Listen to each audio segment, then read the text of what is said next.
அவசர முடிவு அறவைக்காட்டுத்தனம முடிவாக போயிடும் அப்படின்னு கன்னிராசி மேஷராசியை பார்த்து சொல்லுது. அப்படின்னு சொல்ல அந்த முடிவு எடுப்பதிலேயே 2 பேருக்கு இடையில கருத்து மாறுறாங்க. என்னைக்காவது ஒரு நாளைக்கு ஒரு மிகப்பெரிய விஐபியை சந்திச்சிட்டாங்க வச்சுக்கோங்க, மேஷராசிக்காரங்க கொஞ்சம் பழகிட்டாங்க, ஒரு நிமிஷம் பேசிட்டாங்கன்னா கூட அந்த விஐபி என் ஃப்ரெண்டுன்னு சொல்லிக்கிட்டு இருக்கும் மேஷராசி. கன்னிராசி அப்படி நிறைவேற்ற பழகினாலும் அழகான ஃப்ரெண்ட்ஷிப் வச்சிருக்கு. அப்போ நண்பர்கள் வரும்போது பார்க்கக்கூடிய இடத்துல ஒரு காதல் மலரும். இந்த கன்னிராசி பார்க்கும், அவருடைய சுறுசுறுப்பை பார்த்து மயங்கும். மேஷராசி என்ன சுறுசுறுப்பா பழகிறான், எவ்வளவு நல்லா அதுல மனசு மயங்குது, மயங்கி லவ் பண்ணிடுறாங்க. ஆனா கல்யாணம் பண்ணி குடும்பம் நடத்தும் போது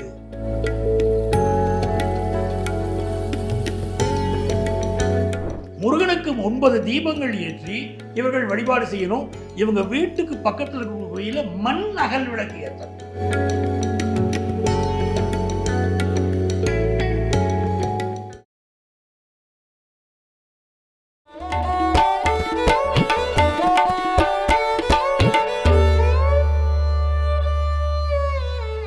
அடுத்ததாக பார்த்தீங்கன்னா, மேஷராசியும் கன்னிராசியும் வாழ்க்கையில் கணவன் மனைவியாக இணையலாமா, இல்லை நண்பர்களாக மட்டும் இருக்கணுமா, இல்லை அதே மாதிரி லைஃப் பார்ட்னராக இருந்தால் நல்லா இருக்குமா, இதை பற்றின ஒரு விளக்கம். மேஷராசி சரராசி, அதே போல நெருப்பு ராசி தத்துவம்னு சொல்லிடுறோம்.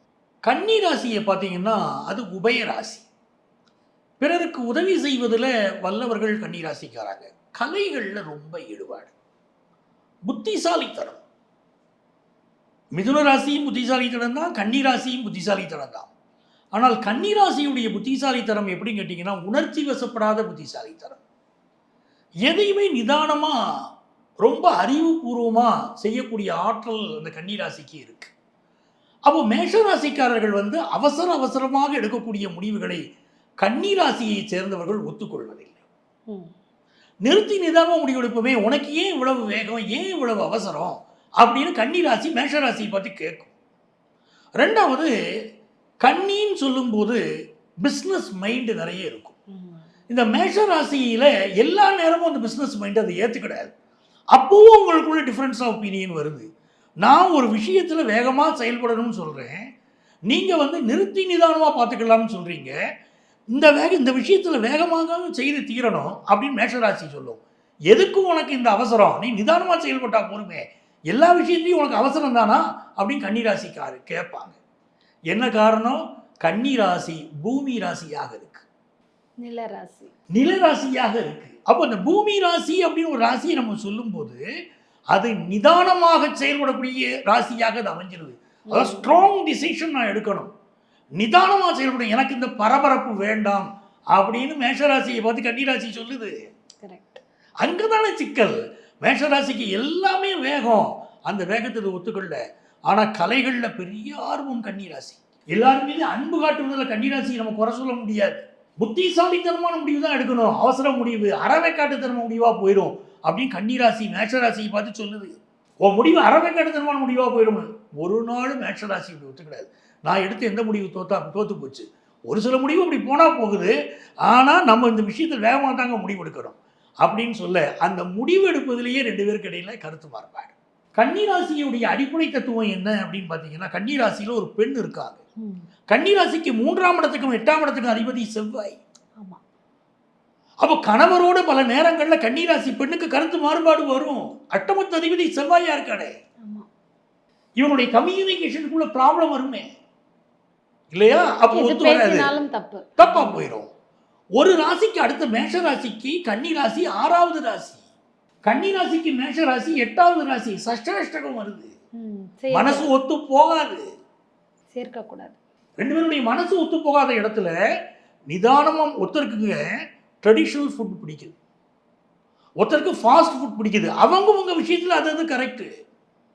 ஒருத்தர் இளமையோடு எப்பவுமே இருக்கணும்னு நினைக்கிறாரு, கன்னிராசி எப்பவுமே இளமையை விரும்புது. மேஷராசி பார்த்தீங்கன்னா அந்த இளமைங்கிறத விட தன்னுடைய சுறுசுறுப்பு முக்கியம், இளமையாக காட்டிக்கொள்வது முக்கியம் இல்லைன்னு நினைக்குது மேஷராசி. கன்னிராசி இளமையாக காட்டிக்கொள்வது என்றைக்குமே தெரியல. அந்த அடிப்படை வெளிக்காட்டக்கூடிய தன்மை கூட மாறுபடுது 2 பேருக்கு இடையில, மனசு மாறுபடுது. அப்போ இவர்களுக்கு இடையில நண்பர்களாக இருந்தால் பழகிக் கொள்கிறார்கள், கன்னிராசி நண்பரும் நல்ல நண்பர்களை விரும்பக்கூடியவர் கன்னிராசிக்காரரும். மேஷராசிக்காரரும் நிறைய நண்பர்களை விரும்பக்கூடியவர். கன்னிராசி கூட நிறைய பேர்ட்ட பழகும், செலக்டிவாக தான் நண்பர்களை வச்சுக்கிடும். ஆனால் மேஷராசி பார்த்தீங்கன்னா நிறைய நண்பர்களை பார்க்குறவங்கள்ட்டலாம் பேசும், ரோட்டில் போகிறவங்கள்ட்டலாம் பேசும். என் ஃப்ரெண்டு அவர் அப்படின்னு சொல்லிக்கும். என்னைக்காவது ஒரு நாளைக்கு ஒரு மிகப்பெரிய விஐபி சந்திச்சிட்டாங்க வச்சுக்கோங்க, மேஷராசிக்காரங்க கொஞ்சம் பழகிட்டாங்க, ஒரு நிமிஷம் பேசிட்டாங்கன்னா கூட அந்த விஐபி என் ஃப்ரெண்டுன்னு சொல்லிக்கிட்டு இருக்கும் மேஷராசி. கன்னிராசி அப்படி நிறைய பேற்ற பழக்கம், நிறைய பேற்ற பழகினாலும் அளவான ஃப்ரெண்ட்ஷிப் வச்சுக்கிட்டு இருக்கு. அப்போ நண்பர்கள்னு வரும்போது ஓரளவுக்கு இவர்களுக்குள் ஒத்து போகிறது. காதலோ திருமணமோ தான் ஒத்து போவதில்லை, அதை வந்து நம்ம முயற்சி செய்யக்கூடாது. காதல் விஷயங்கள் அவர்களுக்குள்ளே அடிப்படை கருத்தே வேற. ஆரம்பமே வெட்டு ஒன்று துண்டு ரெண்டுங்கிறது பிடிக்காத கன்னிக்கு, அதை எப்படி ஒத்துக்கிடும்? அங்கே பிரச்சனை ஆயிடுது.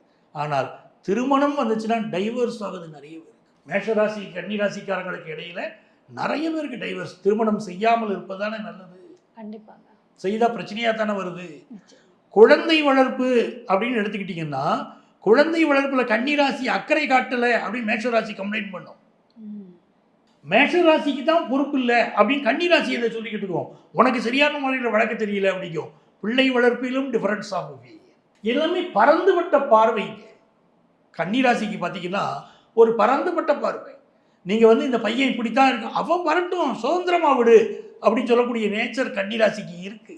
அங்கேயே உங்களுக்குள்ள டிஃபரன்ஸ் ஆஃப் ஒப்பீனியன் வருது. பணம் சம்பாதிக்கிறது பார்த்தீங்கன்னா ரெண்டு பேருக்குமே அதில் ஈக்குவலாக இருக்கும். கன்னிராசிக்கு மேஷராசிக்கு ஈக்குவலாக இருக்கும்.